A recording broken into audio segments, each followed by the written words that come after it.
Nakakaiyak, nakakakilig, Nakakatawa, nakaka-inlove. Dear MOR.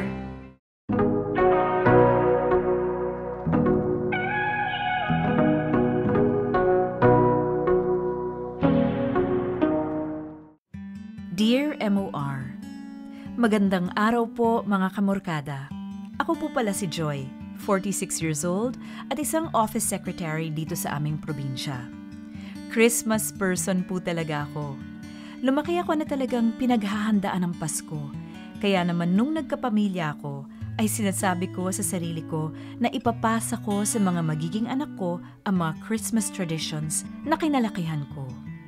Nagawa ko naman yon para sa panganay ko na si Nico at sabi ko ay gagawin ko rin yon para sa mga magiging kapatid niya.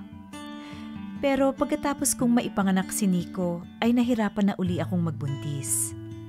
Dinasalan ko ang lahat ng santo at inatendan lahat ng misa sa simbang gabi.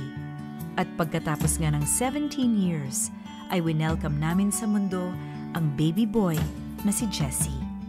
Halos wala akong paglagyan ng saya ko nung dumating si Jessie at excited akong i-celebrate ang first Christmas niya. Pero isang pangyayari pala ang susubok sa amin.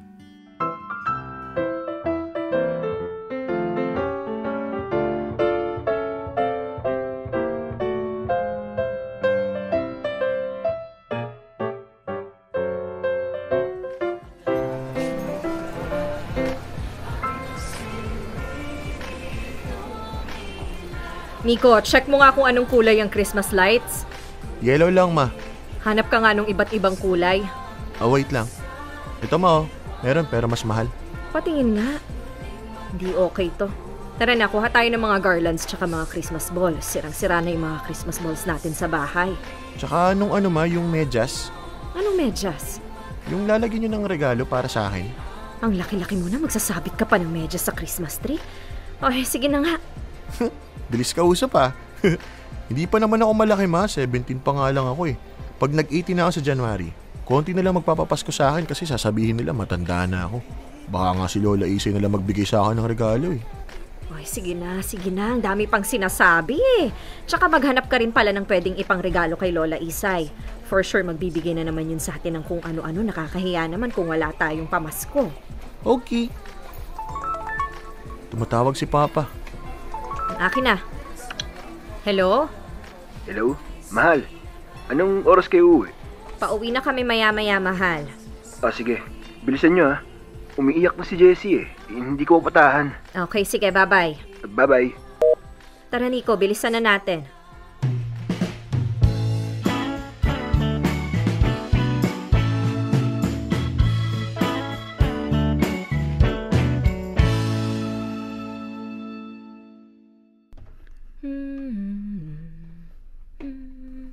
Mama, okay lang ba tong garland dito? Okay na yan. Ilagay mo na yung Christmas lights. Magpatulong ka sa papa mo. Papa! Shh! Huwag ka sumigaw. Baka magising na naman ang kapatid mo. Joy! Ay, si Lola Isay yan. Lola Isay, ano pong atin? Nako, may dala akong ulam. Ang dami kasi nung sinigang na naluto ko. Wow, thank you po. Oh, kumusta ang baby nyo? Ayun, tulog po dun sa crib niya. Kanina pa umiiyak eh. Maigi naman. Aba, parang ang dami nyo ng dekorasyon ngayong Pasko Opo. Medyo late na nga eh. Dati, October pa lang may decorations na kami. Ngayong December na, bago pa lang kami nagtatayo ng Christmas tree. Sus naman, okay lang yon. Kesa naman kung kailan Pasko, saka kayo magde-decorate. May mga bisita ba kayo sa Pasko? Wala nga po eh. Kayo po ba? Nako, wala rin. Alam mo namang nasa abroad na ang mga apo ko. O sige ha, mauuna na muna ako. Kakain na rin kasi ako eh. Sige po. Loko ka talaga, mahal. Tinanong mo pa kung may bisita si Lola Isay sa Pasko, alam mo namang wala na siyang ibang kamag-anak. Pasensya ka na, nakalimutan ko kasi. Ang tanda ko lang may mga apo siya. Akala ko uuwi sila. Hindi na, nagpapadala lang ng pera yung mga yun paminsan-minsan. Anhin naman ni Lola Isay ang pera ang yaman-yaman na niya. Ang laki-laki pa ng pensyon niya.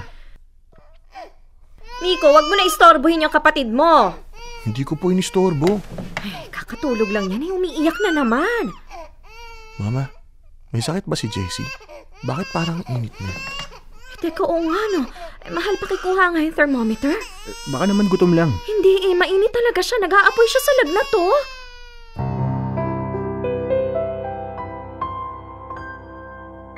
Mga kamorkada, nung una akala namin ay simpleng lagnat lang.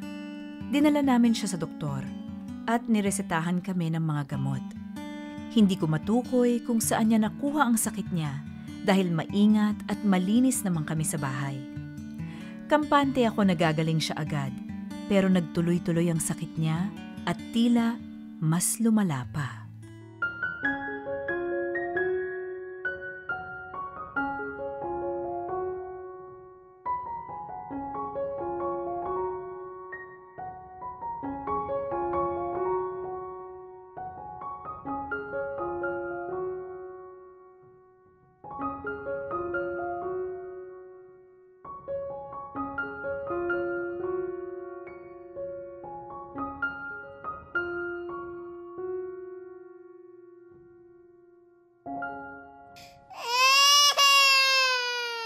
Tahan na, Jessie. Tahan na. Andito na si Mama. 38.7 yung lagnat niya. Jessie, tahan na, please. Baka naman gutom na ulit siya. Kakadede lang niya eh. Lola Isay, pasok po kayo. Parang ilang araw nang iyak ang baby niyo ah. Oo nga po 2 araw na po kasing nilalagnat. Dinala niyo na ba sa doktor? Opo, naresetahan na po siya ng gamot pero ang taas pa rin ang lagnat niya. Ay nako, bakit kaya? Hindi rin po namin alam eh. Halika Jessie. Tahan na bunso. Kayo lang pala makakapagpatahan, Lola. Teka, ano bang temperature niya? Parang ang taas talaga ng lagnat niya. 38.7 po. Ay nako, kawawa namang bata. Antok na siguro kaso hindi makatulog kasi nga masama ang pakiramdam. Kaya nga po sige, i-monitor ninyo ng maigi ha. Lagi niyong i-check ang temperature at saka dapat laging nasa tamang oras ng pagpapainom ng gamot. Opo. Teka. Naku naman, pumupo na ata siya. Ay oo nga. Saan ko ba pwedeng ihiga para mapaltan niyo kaagad ng diaper? Dito na lang po. Lagnat lang naman? Hindi naman ba siya sinisipon, inuubo o nagtatae? Wala naman pong ubo at sipon pero parang nagtatae din siya Nako, basta i-monitor nyo ng maigi kasi kapag nagtuloy-tuloy pa yan, dalhin nyo na sa ospital. Sige po, thank you po Lola.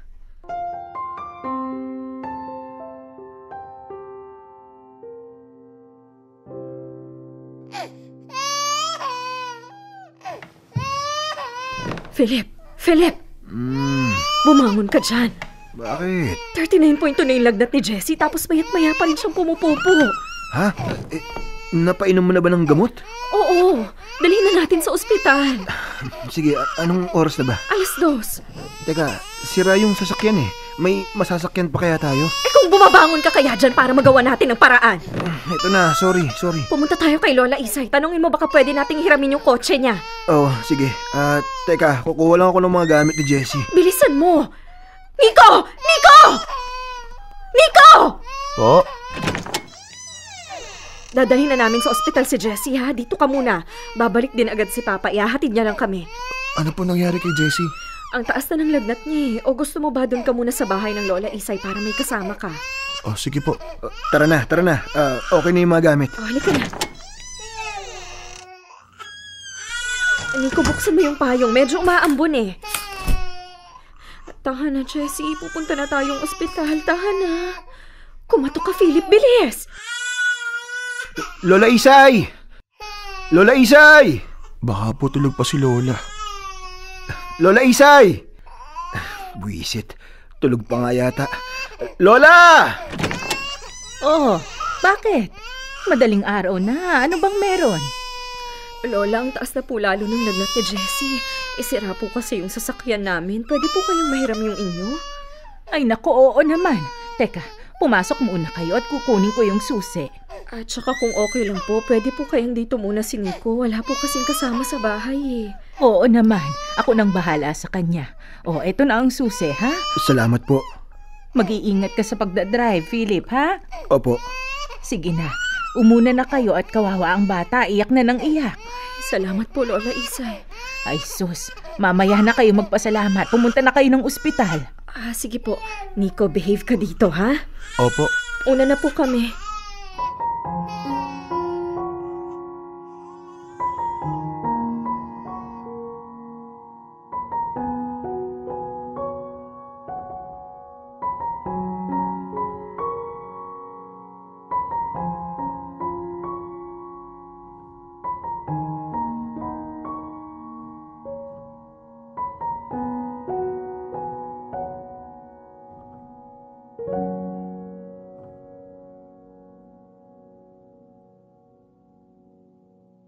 Mga kamorkada, sobrang laki ng pasasalamat ko kay Lola Isay. Matagal na namin siyang kapitbahay at hindi man kami magkamag-anak ay napakabuti ng trato niya sa akin at sa pamilya ko. Dahil nga pareho na rin kaming ulila ni Philip, ay si Lola Isay na yung tinatrato naming nanay. Nasa abroad naman ang pamilya niya, kaya alam kong kami na rin yung mga tinuturing niyang anak niya. Pagkatapos nga ng gabing yon, ay nai-admit na namin si Jessie sa public hospital dito sa amin. Kabado ako pero mataas ang kumpiyansa ko na agad siyang gagaling. Pero hindi yun ang nangyari. Nagtuloy-tuloy pa rin ang lagnat niya at nasweruhan na rin siya.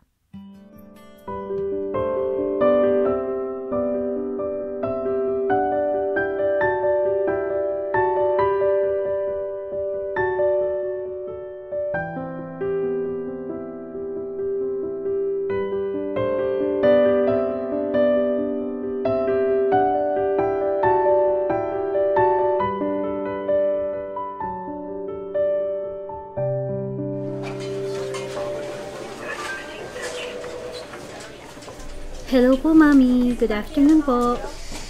Hello po. Gamot po ba ulit? Yes po. Nurse, gaano katagal pa po kaya siyang magte-take ng mga gamot? Ang dami na po kasi eh. May paracetamol, meron pang yung para sa tiyan niya, tapos ngayon may antibiotics na. Hanggang sa umayos na po yung kondisyon niya. Mag-iisang linggo na po kasi siya dito eh. Parang hindi naman po siya gumagaling.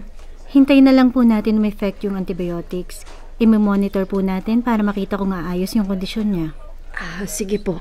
Sige po, ituturo ko na po sa swero. Okay po. Tana, pinapagaling ka na ni Ate Nurse. Diba, Ate Nurse, gagaling na si Jessie? Yes po. Tahan na, baby. Tahan na. Magpi-play na lang kayo ni Kuya Nico mamaya. Play na lang kayo. Okay na po. Thank you po. Tawagin niyo lang po ako kung may iba pa kayong kailangan. Sige po. Salamat po. Joy? Lola Isay, kamusta po? Eto, may dala akong mga prutas para sa inyo. Kumusta si Jessie? Ito po, katuturok lang ng mga gamot. Si Philip at si Nico nasaan? Si Philip po, pinauwi ko muna kasi pinapakuha ko ng mga damit namin. Si Nico naman po nasa school. May pasok pa pala siya. Opo, sa December 18 pa po matatapos ang klase nila. Lagpas isang linggo na rin pala, no? Nilalagnat pa rin ba si Jessie? Ngayon po, hindi na, pero kaninang umaga ang taas ulit ng lagnat niya. Pabalik-balik lang ho. Anong sabi ng doktor? Hindi raw po nila masabi kung ano yung eksaktong sakit ni Jessie. Ikaw ba? Kumusta ka? Kinakaya pa naman po. Yung mga gastusin ninyo ba rito? Kumusta? Kaya naman po. May health card naman po ako, kaya covered naman po. Naku, maigi naman. Basta kung may kailangan kayo, magsabi lang kayo sa akin, ha? Salamat po, Lola. Sorry po. Pagod lang. Sige na. Magpahinga ka muna, ha? Ako nang magbabantay kay Jessie. Okay lang po ba? Oo naman. Sige na. Sorry po talaga sa abala, Lola. Naku naman, itong mga batang to. Sige na, umupo ka na dyan, kumain ka, pagkatapos umidlip ka. Basta kapag hindi pa rin umayos ang lagay niya, Ilipat na lang natin siya sa mas maayos na ospital. Opo. Oh, yung tiyan ba niya okay na? Hindi pa rin po eh. Maya't maya pa rin siyang pumupupo. Naaawa na nga po ako sa anak ko eh. Ang putla na niya oh. Nakaswero po eh. Ang sakit-sakit kaya niyan. Yun yung mga matatanda halos hindi kayanin yung sakit ng swero. Yung bata pa kaya? Wala naman po akong magawa. Iiyak mo lang yan, Iha. Hindi ka pwedeng panghinaan ng loob kasi nanay ka. Pero pwede ka magpahinga, ha? Opo.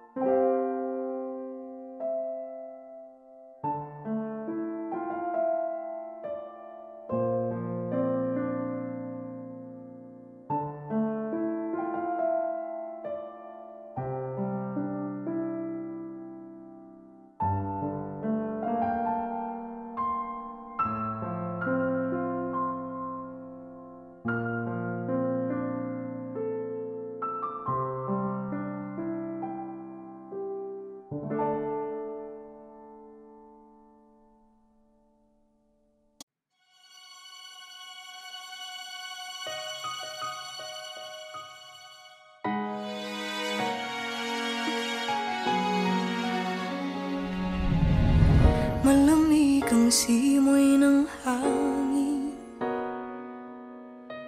iba ang nakikita ko sa aking paningin.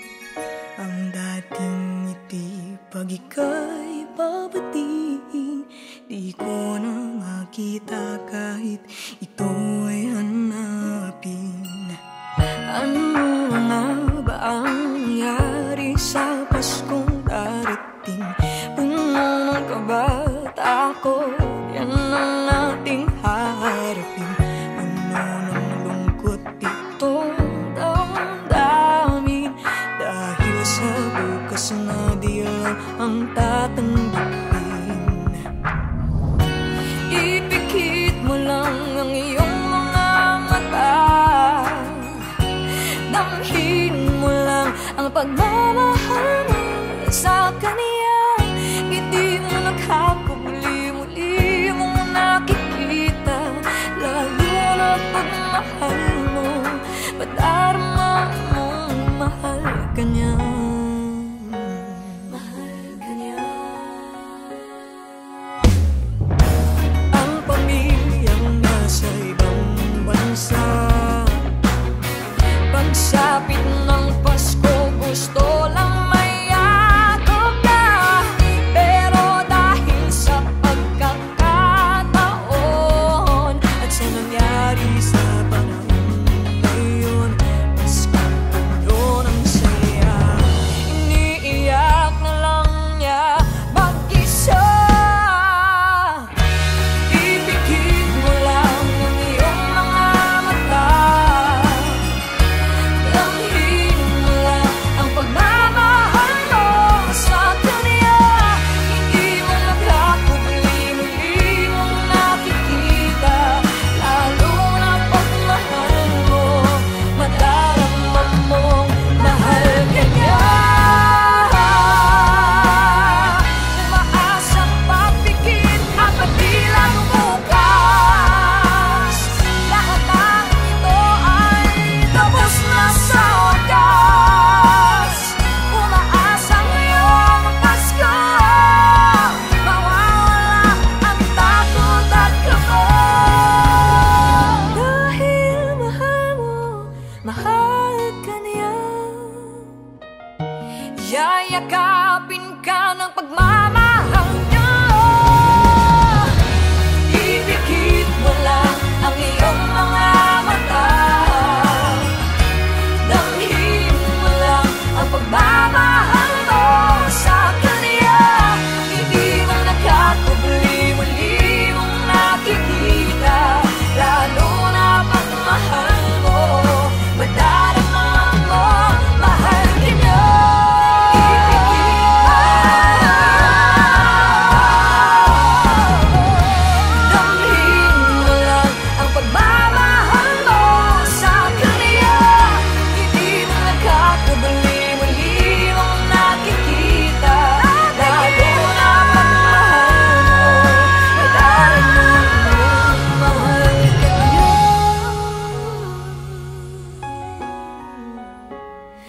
pagmamahal ka niya.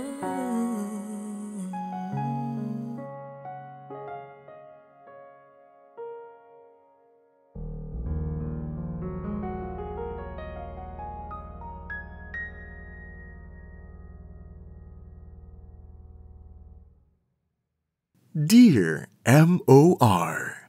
Ang mga kwento ng puso mo. #Dear M.O.R.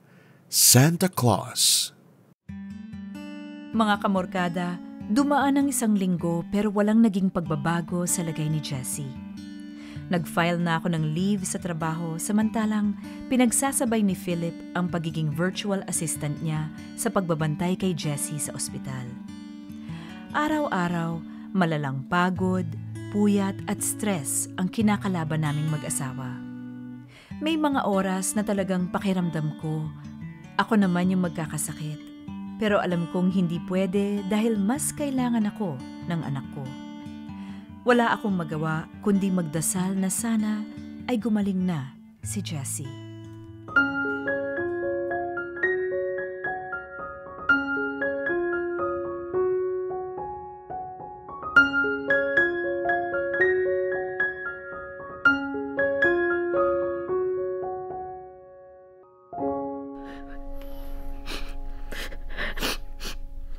Mama! Nandiyan pa po ba kayo sa CR? Oo, saglit lang. Umiiyak po si Jessie eh. Oo, sige, palabas na ako. Ma? Umiyak ba kayo? Okay lang ako, nak. Tara na. Mama, kahit wag niyo na pala akong bilhin ng regalo sa Pasko, kahit wag mo na rin ako bilhin ng bagong damit o sapatos, O, bakit naman? idagdag niyo na lang yung pera para sa mga bayarin ni Jessie dito sa ospital. Ako naman, ang bait na kuya naman yan. Basta kung may pera ako, bibilhan pa rin kita. Thank you, Ma. Ayun na sila Papa tsaka si Nurse Rhea. Mahal. Hindi na, Jessie. Nahanap lang doon sila ng ugat. Anong nangyari? Bakit tatlo na silang nurse dito? Pumutok kasi yung ugat ni Jessie.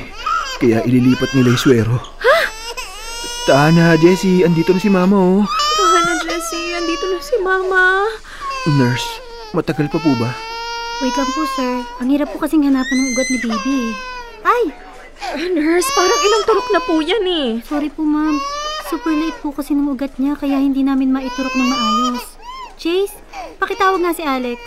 Mas magaling siya sa mga ganito eh. Teka, tatlo na kayo dito ah. Bakit po tatawag pa kayo ng ibang nurse? Pasensya na po, ma'am.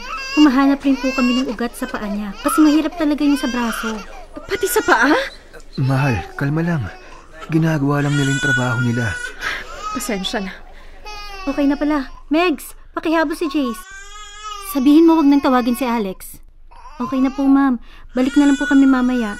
Nagre-request din nga po pala si Doc ng blood test. Sige po, thank you.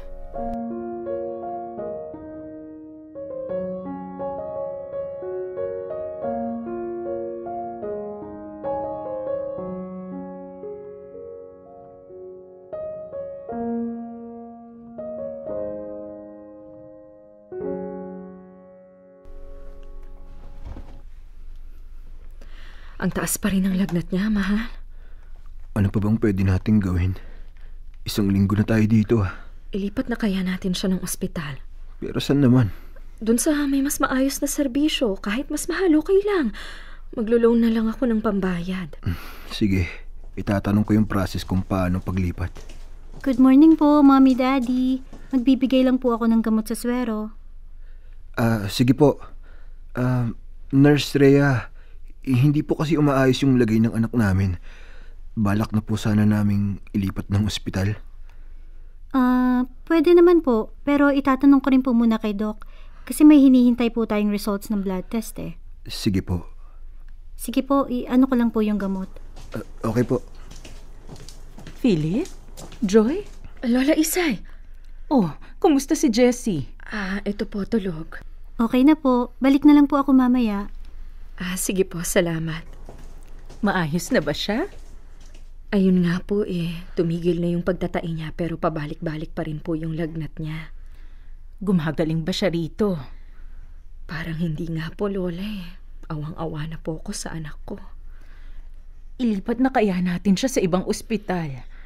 Ayun nga po yung sinasabi ko kay Philip eh. Sinabi na rin namin kay Nurse Rhea pero i-check pa raw muna niya kay Doc. Ano raw bang sabi? Wala pa po eh. Hello po uli. Mommy, Daddy, nakausap ko na po si Doc and ang suggestion niya po is hintayin po muna natin yung results ng blood test. Kailan daw po namin makukuha yung results? Mga ilang araw to 1 week din po. Ilang araw? Parang hindi na po namin kayang maghintay ng ganon.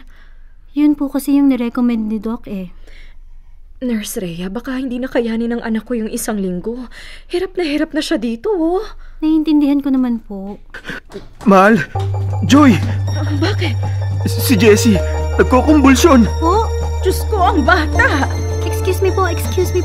Jessie!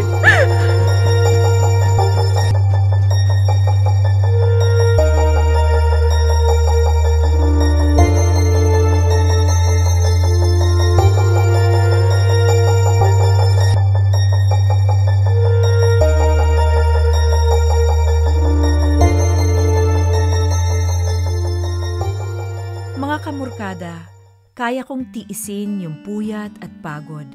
Pero ang hindi ko kaya ay yung araw-araw marinig yung iyak ng anak ko. Dahil sa kung ano-anong karamdaman. Awang-awa ako sa kanya. Tuwing umiiyak si Jessie kapag tinurukan siya ng gamot, pinipigilan ko rin ang magluha ako.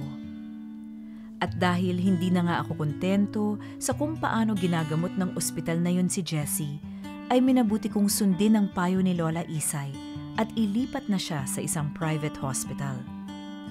Dahil nasa probinsya kami ay kinailangan naming bumiyahe ng 3 oras para lang makapunta sa isang mas maayos na ospital. Kumuha na rin kami ng isang private room para mas maging komportable para kay Jessie. Oo, mas mahal at alam kong igagapang naming mag-asawa ang pambayad ng hospital bills ni Jessie. Pero nung mga oras na yon ay hindi ko na naisip yung pera. Ang tanging nasa isip ko ay kailangang gumaling ng anak ko.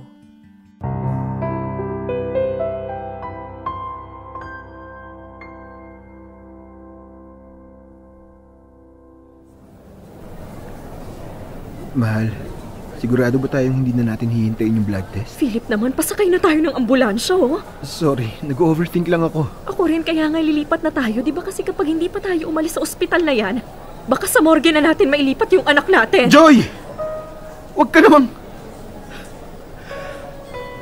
magsalita ng ganun. Mama. Nag-aaway ba kayo?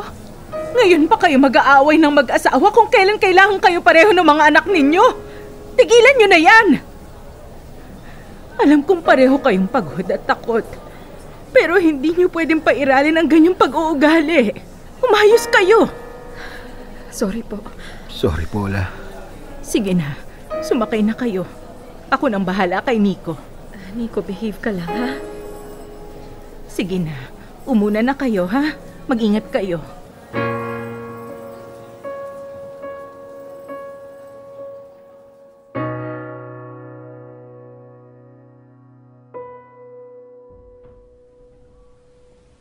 Mabuti na lang po talaga, inilipat niyo na si baby. Hindi po kasi tama yung meds na binigay sa kanya, kaya siguro hindi siya gumagaling. Diyos ko, takot na nga po ako eh. Lagpas 1 linggo na kami doon pero walang nangyayari. Don't worry po. We'll do our best to treat baby Jessie. Mag-run lang po kami ng tests and we'll get back to you. Sige po. Okay po, if you need me po, just click the button dito. Sige po, thank you.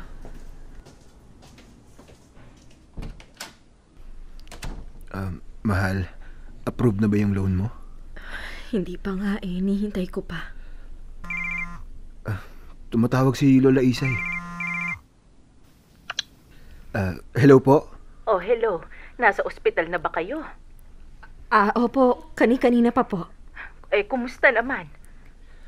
Okay naman po. Naasikaso naman na po siya ng mga doktor at nurse dito. Ang bilis nga po eh. Yung pagtuturok na nilang swero dito, 1 turok lang okay na. Naku, mabuti naman. Si Jessie, hindi naman ba umiyak? Hindi naman po. Mahimbing po ang tulog niya. Ay, okay naman ba yung kwarto ninyo? Okay naman po. Hindi na ganun kainit. Sige. Basta yung pera, saka nyo na alalahanin. Ang mahalaga ngayon gumaling si Jessie. Oo nga po nag-file na naman po ako ng loan. Hinihintay ko na lang po ma-approve. Sana po talaga gumaling na siya dito. Ang sabi kasi ng mga nurse dito, mali yung mga naibigay na gamot sa kanya sa ospital dyan. Ano? Diyos ko talaga. Delikado yun Buti na lang talaga na ilipat natin. Paano kung napano si Jessie? Paano kung lalong lumala yung lagay niya? Kaya nga po 6 na buwan pa lang yung bata. Napakaselan pa ng kalagayan niya. Paano kung mamatay yon? Lola? Ay, sorry. Tumataas ang presyon ko Nakakagalit yung ganon. Pero at least po wala na siya sa ospital na yon. Sana talaga gumaling na siya dito. Nako, sana nga. O sige na Pahinga na muna kayo dyan. Balitaan nyo na lang ako. Opo, sige po.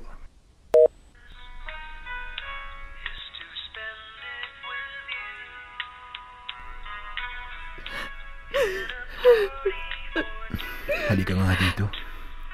Pagod lang ako. Alam ko.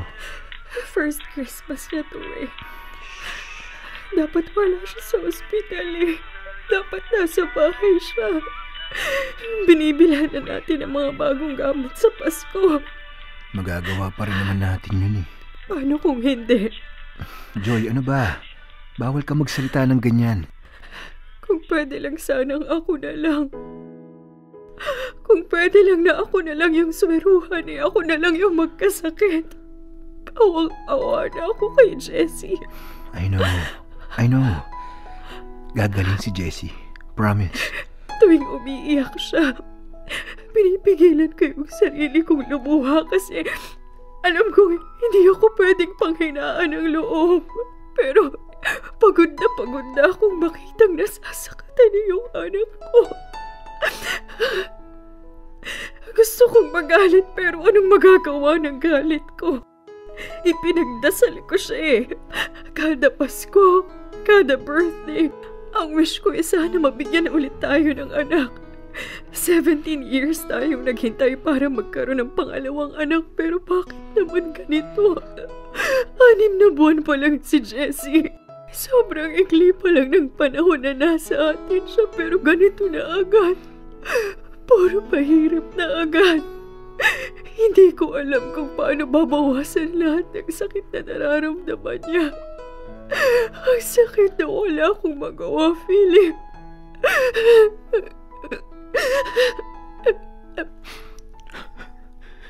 Ginawa mo naman ang lahat Kung galit ka, magalit ka. Kung napapagod ka, sabihin mo sa akin. Ako yung sasalo ng lahat ng trabaho para makapagpahinga ka. Kung gusto mong umiyak, ibuhos mo lahat. Kung gusto mong magdasal, magpapamisa pa ako. Wag na wag ka lang panghihinaan ng loob, Joy. Wag na wag mo lang susukuan si Jessie. Kailangan tayo ng bunso natin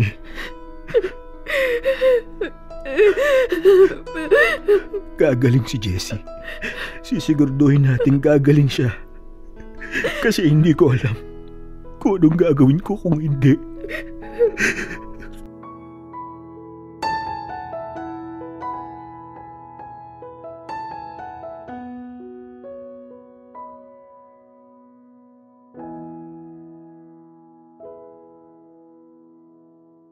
Sa awa naman ng Diyos ay gumaling din si Jessie pagkatapos ng halos 2 linggo. Napakalaking relief nung nakita kong nakakatawa na uli siya, nakikipaglaro at masiglang-masigla na uli. Nawala na lahat ng takot ko pero hindi ko pa rin magawang maging excited sa Pasko dahil may isa pa kaming problemang kailangang masolusyonan.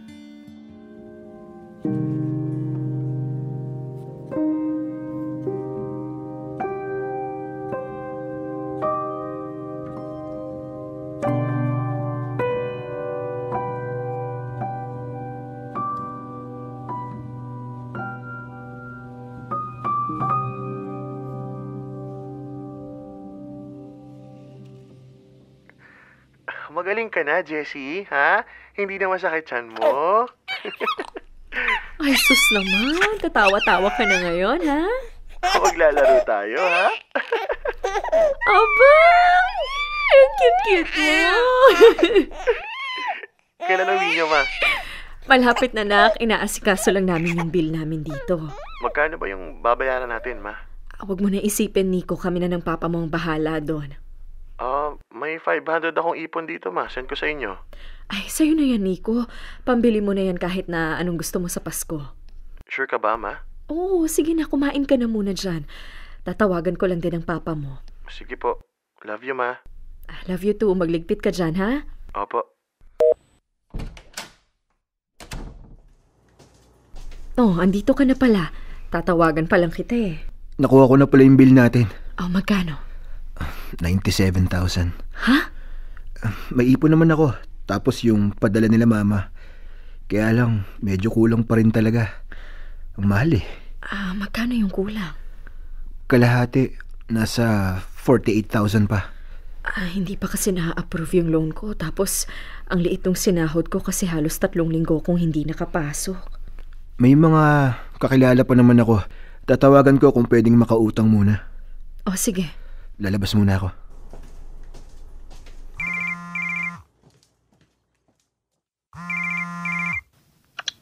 Hello, Lola Isay? Joy. Po? Oh, kumusta si Jessie?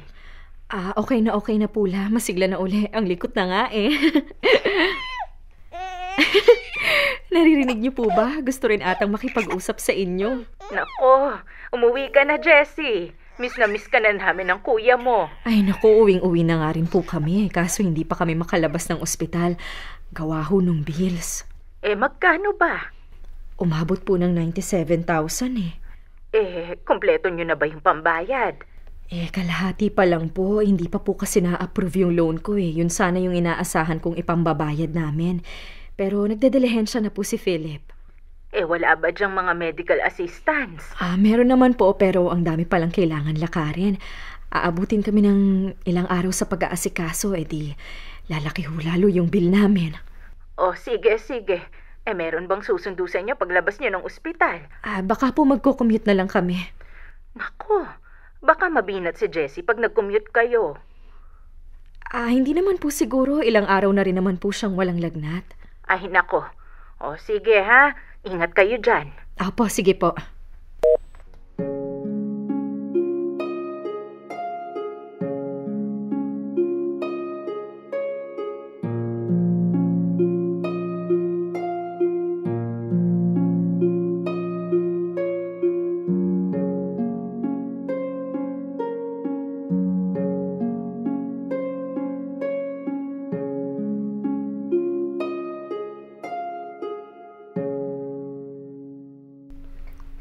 $48,000 plus 15,500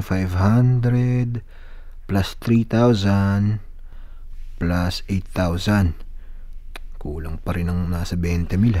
Tinawagan ko rin si ate kanina. Titingnan daw niya kung magkano yung mapapadala niya. Tinanong ko rin dun sa ibang nurse kung pwedeng lumipat na tayo sa mas murang kwarto. Kaso puno na rin daw lahat eh. Di bale, magagawa naman natin ng paraan. Ang inaalala ko kasi, habang mas tumatagal tayo dito, mas lumalaki rin yung bayarin natin. Mama? Papa? Nico! Lola Isay! Jessie! Shh! Baka magising ang kapatid mo, Nico. Ano pong ginagawa niyo dito, Lola? Aba, di sinusundo kayo. Halos 2 linggo na kayo rito. Uwian na! Hindi pa po kami makakalabas pero malapit na naman po namin makumpleto yung pambayad sa bill. Okay na. Nabayaran ko na. Po! Lola Isay, sobrang laki nun. Ay sus naman, yung pera ko, hindi ko yun mauubos sa buong buhay ko. Lalo ngayon sa edad ko. Lola, babayaran namin kayo. Mahal, i-transfer mo na lang kay Lola. Ay nako. Saka na yung mga bayaran na yan. Papasko ko na yun sa inyo. Umuwi na tayo. Dala ko na yung kotse para hindi na kayo mag-commute. Thank you po, Lola Isay. Nako, iiyakan mo pa ako, Philip. Sige, tara na. Kasi ikaw ang magdadrive. 1 linggo na lang at Pasko na. Ayaw ko namang dito kayo magpasko. Thank you po talaga, Lola Isay. Babawi ho kami. Ibabalik namin yung ibinayad nyo dito. Nako, pag-uumpugin ko kayong dalawa. Sinabi ng papasko ko yun eh. Sige po. Aayusin ko lang po yung mga gamit namin. Lola Isay, pwede po sa amin na lang kayo mag-Noche Buena. Oo nga po. Aba, kung okay lang sa inyo, di pwedeng-pwede. Para naman may kasama ako sa Noche Buena.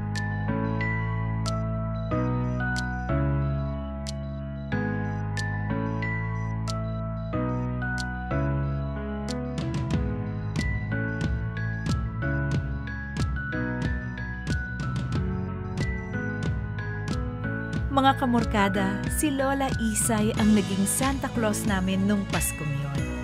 Malaki ang utang na loob namin sa kanya dahil siya ang tumayong nanay namin ni Philip at Lola, kina Nico at Jessie. Kasama namin siyang nag-celebrate ng Paskong yon at ng mga sumunod pang Pasko. Pati yung ibang mahahalagang celebrations gaya ng New Year at birthdays ay sama-sama na rin naming sineselebrate. Ngayon ay masigla at malusog na ulit si Jessie. Mas naging maingat at malinis na rin kaming pamilya sa bahay para masigurong hindi na mauulit ang nangyari. Dito ko na rin po tatapusin ang aking kwento. Maraming salamat po sa pakikinig at Merry Christmas. Lubos na gumagalang, Joy.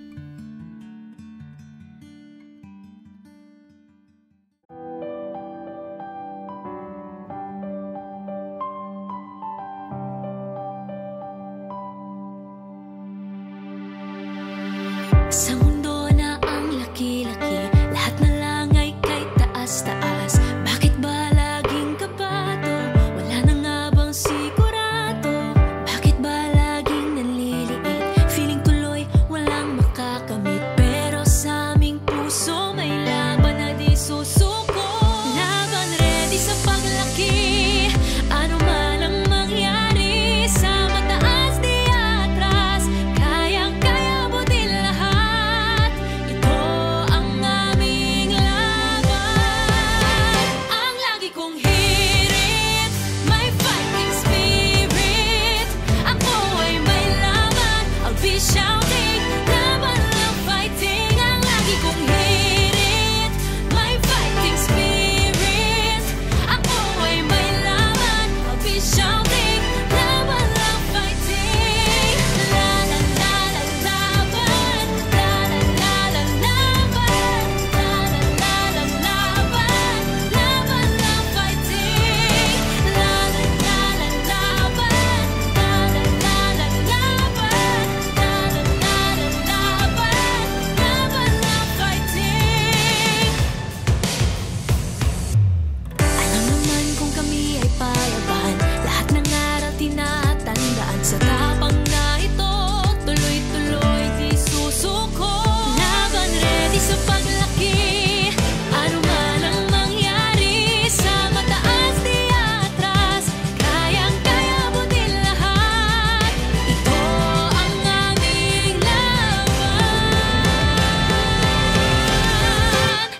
Ang lagi kong hirit, may fighting spirit.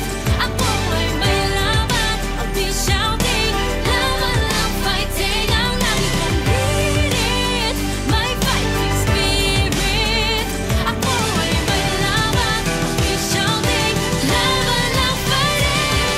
La la la laban, la la la la laban, la la la la laban, laban lang fighting. La la la la laban, la la la la laban, la la la la laban, laban lang fighting. La la la la laban, la la la la laban, la la la la laban, laban lang fighting. La la la la laban, la la la la laban, la la la la laban, laban lang fighting.